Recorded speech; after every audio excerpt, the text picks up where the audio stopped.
próximo palestrante, o Aldo. Aldo está aqui? Aldo Machado dos Santos, que vocês já conheceram. Ele é apicultor profissional e proprietário do apiário São Gabriel, que eu tive o privilégio de visitar.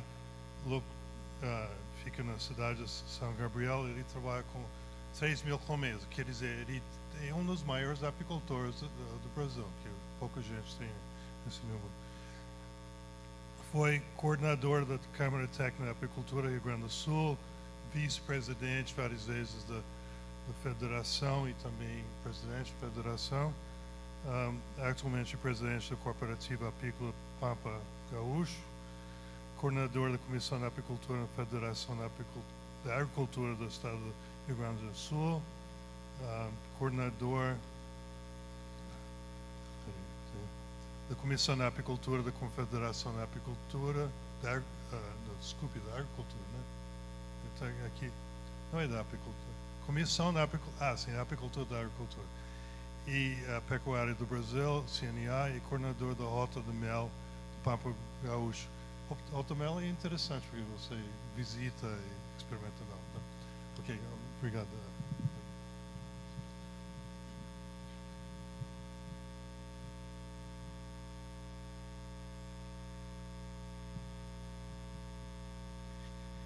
Bom, eu vou procurar ser breve, né? Porque parece que é 10 minutos a minha apresentação, né? Então, tá, então e o que eu tinha para falar aqui demora no mínimo 1 hora, né? Mas para mim é um prazer muito grande estar aqui entre todos esses professores, pesquisadores e eu como apicultor, né? Tantas horas de trabalho que vocês têm de pesquisa para beneficiar nós apicultores. Então eu acho que nós como apicultores a gente tem sempre que agradecer ao trabalho de vocês sempre. O que eu vou falar para vocês aqui rapidamente é do trabalho que a gente está fazendo lá no Rio Grande do Sul, principalmente na questão da soja. Nós temos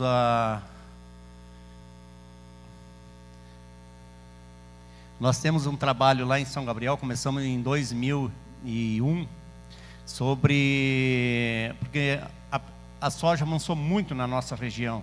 Então o que aconteceu? Os sojicultores iam acabando com o nosso pasto apícola e mandando nós embora com as colmeias nas costas, né? Então até que determinado um certo ano lá, nós deixamos as abelhas na beira da soja, porque não deu tempo para tirar, e daí nós vimos que as abelhas não morreram. Então aquele negócio, aquele negativismo que existia, né, no meio apícola, né, nós apicultores pensando que a soja estava vindo, matando todas as abelhas, nós vimos que não era bem assim, opa, não está passando? Então o que nós tínhamos lá? Nós começávamos em janeiro a nossa produção de mel, porque primeiro nós como apicultores tínhamos que mapear a nossa região.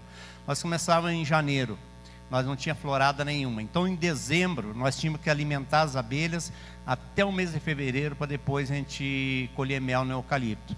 Aí veio a soja, que para nós lá começa a florescer no final de dezembro e floresce todo janeiro e fevereiro. Então essa soja veio para nós numa época que nós estávamos gastando, e depois nós descobrimos que nós ia ganhar dinheiro com a soja, porque ela estava produzindo mel também lá na nossa região. Então nós começamos a planejar um pouco melhor a nossa apicultura. Então nós temos a soja, que daí cobriu aquele espaço ali em janeiro, depois nós temos fevereiro, começava os eucalipto, e daí dos eucaliptos depois a gente ia para as floradas de inverno. Lá nós temos canola, nós temos nabo forrageiro. Então quando termina a nossa florada do eucalipto, já tem, nessa época está terminando, ainda não terminou, e já tem grandes lavouras lá, cheio de flor de nabo forrageiro. E depois vem a canola também. E depois vem a primavera de novo. Então nós temos pasto apícola lá na nossa região durante 11 meses mais ou menos do ano. Então é bem diferenciado de outros lugares, né? Embora nós temos com baixa temperatura, a gente não consegue produzir mel, muito pouco, mas as abelhas, elas estão passando bem, né? Então a gente conseguiu planejar a nossa apicultura durante o ano todo. E quando nós fomos para fazer esse planejamento da apicultura com essa variedade de plantas que nós temos lá na nossa região, aí está todas as floradas, mais ou menos o período de floração que tem. Tem algumas plantas aí que tem uma longa floração, mas produz mais pólen do que néctar. Então, em cima disso, a gente conseguiu fazer mapear mais ou menos o fluxo de entrada de pólen e o fluxo de entrada de mel também. Só que como nós estamos falando da soja, que era o nosso grande problema, nós conseguimos, num trabalho lá, que inclusive o professor Décio está aqui, né, que foi o nosso orientador lá, colocar as colmeias, não nos bosques que tem próximo, naquelas APPs que tem por perto, nós colocamos no meio da soja. Tem lugares que os tratores chegam, levanta a barra de aplicação e continua. Mas por que isso é possível? Porque esses aplicadores, eles estão aplicando todos os produtos de forma correta. Nós sabemos que inseticida mata abelha, mas só que no período de florada não existe indicação de inseticida que mata em grande escala. Até tem alguns que mata, mas não é aquela morte aguda que nós tínhamos, que simplesmente acabava com todos os apiários. Isso nós conseguimos quando? Como? Dialogando com os produtores rurais. Nós pegamos alguns produtores lá, desses que gostam de fazer o trabalho bem feito, e conversamos com eles. Olha, nós temos esse problema, como é que vamos poder resolver? Aí os caras, bom, eu preciso colher. Eu digo, e as minhas abelhas precisam viver, e eu também preciso de dinheiro para o meu bolso. Então o que nós fizemos? Conversamos com eles, entramos num acordo, e eles se comprometerem em fazer as aplicações corretas e com produtos que poderia evitar a morte das abelhas. E foi isso que aconteceu. E durante esse tempo todo, nós não temos perdido colmeia nessas propriedades. Já tivemos sim grandes acidentes com abelha por aplicações incorretas de alguns produtores, porque assim como nós temos maus apicultores, nós também temos alguns maus produtores rurais. E esse pessoal é uma minoria que faz isso por desconhecimento, a maioria dos casos que a gente investigou, né? Por desconhecimento e por algum erro de quem indicou o produto para ser aplicado. Então, isso dá para a gente trabalhar tranquilamente e conviver pacificamente. Só que vocês podem ver, esses apiários aqui, ó, tem uma foto aqui que foi de um proprietário lá que tirou, que ela aparece aqui, ó, olha o pólen. Isso aí, pólen de soja, coletando pólen na soja. Então, quer dizer, embora tenha aquele negócio, mas a abelha não vai na soja quase buscar pólen. Está ali a prova, ela vai. Claro que se tiver uma outra fonte de pólen por perto, mais atrativa, ela vai na outra também. Mas ela não deixa de visitar, também pegar pólen ali. Só que o néctar da soja, ela vai. E lá pelas 10, 12 horas, entre as 10 e as 12 horas, até 1h da tarde, você vê uma quantidade muito grande de abelha no meio da lavoura. Principalmente se tiver temperatura acima de 32 graus. Agora, não sei porquê. Isso aí para vocês pesquisadores está aí uma sugestão. Por que elas vão acima dessa temperatura? A visitação é muito maior. E aqui, como vocês podem ver, tem um desapiário aqui na beira da soja, está em plena floração, tem ali umas colmeias, a gente bota elas distribuídas, 10, 15 caixas, depois bota mais 10, 15, né? Mas vamos botando no entorno ou no meio da lavoura. Tem apiários desses aí que dão média mais de 50 quilos. Então vocês imaginam, numa época que nós não tínhamos, nós tínhamos que estar alimentando as abelhas, ainda nós ganhamos mais de 50 quilos de mel. Outra coisa, o mel de soja, ele é um mel claro. É um mel muito bom para se colocar, para se envasar. É um mel que não cristaliza fácil. Nós temos mel lá que ele passa o inverno todo, ele fica cremoso, ele não cristaliza. Nós temos mel de eucalipto lá que ele cristaliza em 5, 6 dias, 10 dias. Nós temos mel de canola que ele chega a cristalizar no favo dentro da colmeia em poucos dias. Então, esse é o tipo de mel muito bom para se usar no mercado interno, principalmente em bisnaga. Mas daí vem a pergunta que muitos podem fazer: e esse mel de soja? Qual é a contaminação que ele tem? Só que nós, nas análises que nós fizemos, não encontramos quase contaminação. Vou dar um exemplo, a questão do glifosato aí, que é bem conhecido aí, que nós temos esse problema lá no Rio Grande do Sul. Nós encontramos mel de soja com 10 ppb de glifosato. Hoje está se passando está-se acima de 30, que não é mais considerado orgânico. Então ele passaria até por mel orgânico. Claro que nós temos outros locais que dá mais também, né? Mas ele não tem outros tipos de inseticida ou coisa parecida assim, fungicida, nós não encontramos. Também não sei se o laboratório que te mandou fazer estava em condições de analisar todos esses outros produtos, né? Mas nós não encontramos. E como vocês podem ver aqui, ó, nesse caso aqui, tem lá no fundo tem um pouco de floresta. O resto é só soja no entorno. Olha onde é que estão as colmeias aí no meio da soja. E nós não perdemos. Então, o que eu quero dizer para vocês é o seguinte, que é possível sim produzir mel de soja. Nesses casos aqui, elas deu praticamente o dobro da média nacional, numa época que nós não tínhamos nada para... nós tínhamos que estar gastando. Então, quer dizer, o quanto é bom para nós apicultores.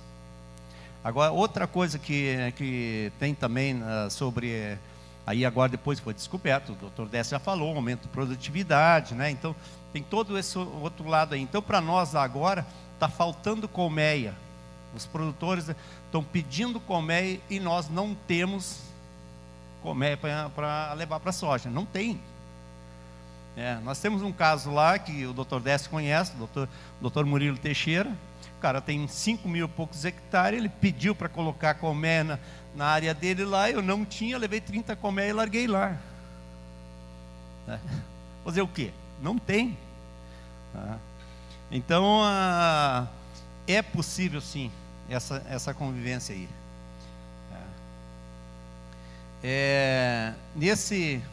Aqui está algumas fotos, onde nós temos ela em cima lá, a gente está coletando mel.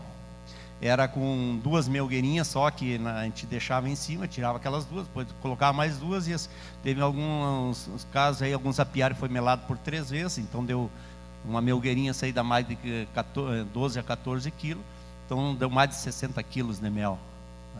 Mas olha o que nós temos ali, a cerca e a lavoura de soja.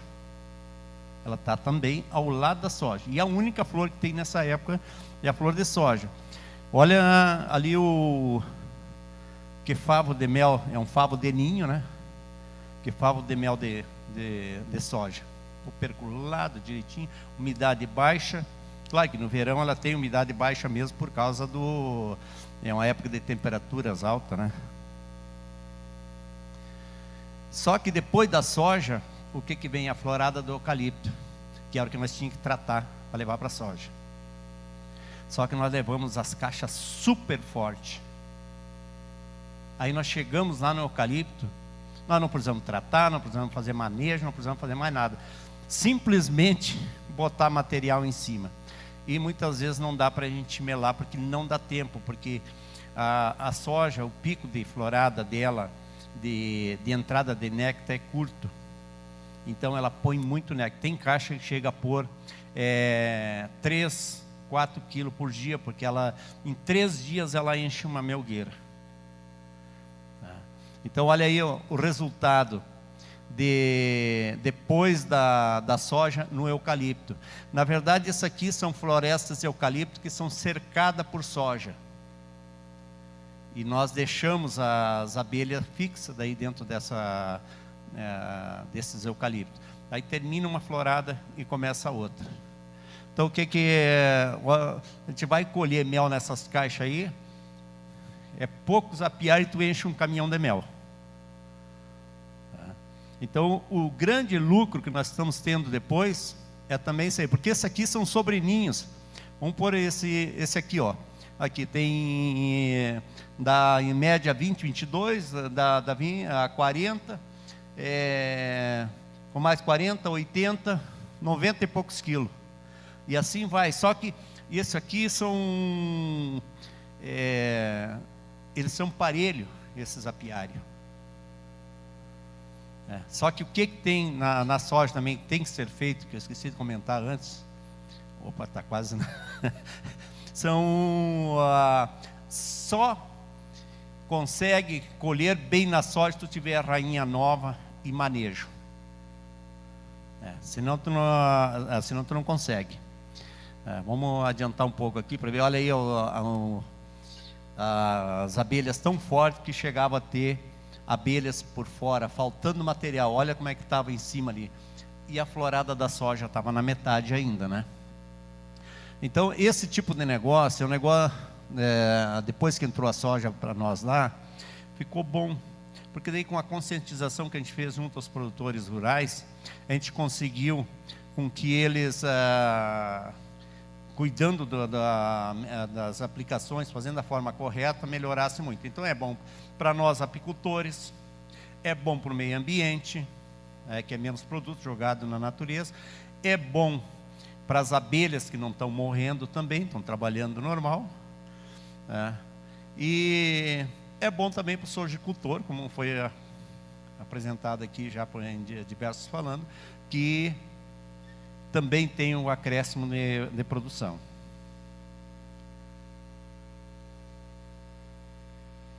Aqui mais, olha aí o tamanho das colmeias. Opa, aqui é um pequeno videozinho. Olha o movimento de abelha que tinha nesse apiário.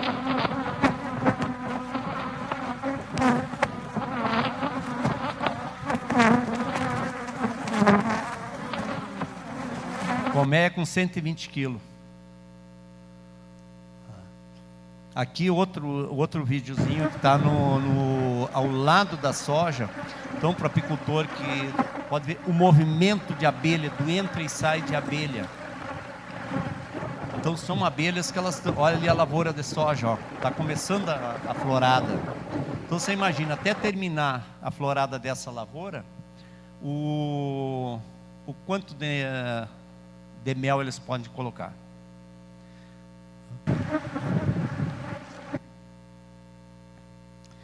Mas então era isso aí, eu quero agradecer pela oportunidade de estar aqui.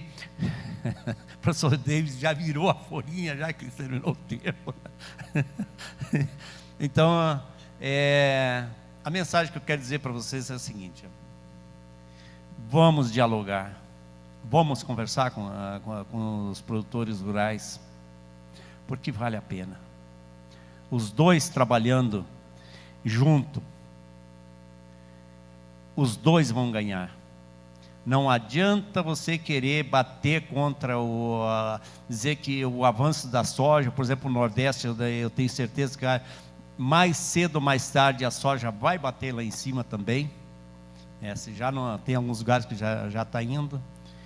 E bom que a gente descobriu isso aí agora. porque quando essa soja chegar lá, eles podem estar preparados já para começar a ganhar junto com os produtores rurais. Então não vamos nós apicultores criar problema com os produtores, não, vamos se aliar a eles, vamos tentar dialogar com eles e vamos tentar conviver pacificamente todos juntos. Muito obrigado.